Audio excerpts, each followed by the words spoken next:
Why do good people still make the worst decisions in their lives?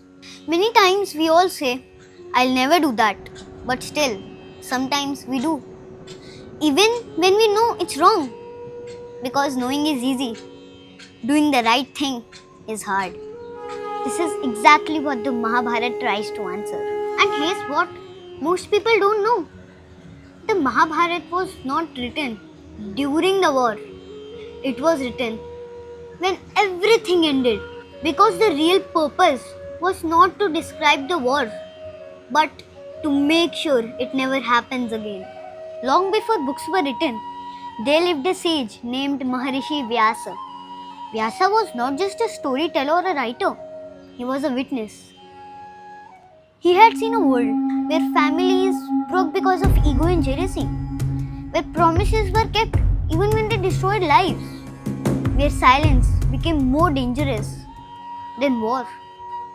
He had seen a kingdom rise and then fall, not because of outside attack, but because of choices made inside the family itself. From this, Vyasa realized something important. That people don't always learn from advices, but maybe they can learn from stories. So he decided to create something unusual. Not a story of perfect heroes, but a story of people. People who made mistakes like us, who knew that this is right, but still chose the wrong.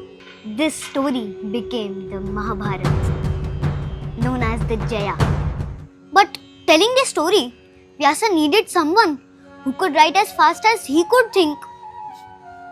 And what happened next was a partnership that no one expected. They both had conditions, just like real agreements. And that's when Vyasa chose Lord Ganesha. But Ganeshji didn't agree immediately. He said, "You have to dictate without stopping.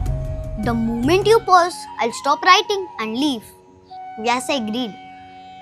Vyasa was intelligent, so he also placed his own condition. He said that you must understand every verse before writing it. Ganesha laughed. He was impressed. He agreed, and that changed everything. When Vyasa needed some time to think ahead, he would create very complex shlokas. And that is why the Mahabharata is so unique. From outside, it looks like just a story, but from inside, it carries layers of knowledge. And this actual story begins with a powerful king named Parikshit. A king who did a small mistake, just one, which led to a deadly curse. And here's the mystery. If he knew he is going to die in 7 days, what did he do in those 7 days? How did his death lead to Mahabharata's narration for the first ever time in history? This is Mahabharata with Barkat, where stories become lessons.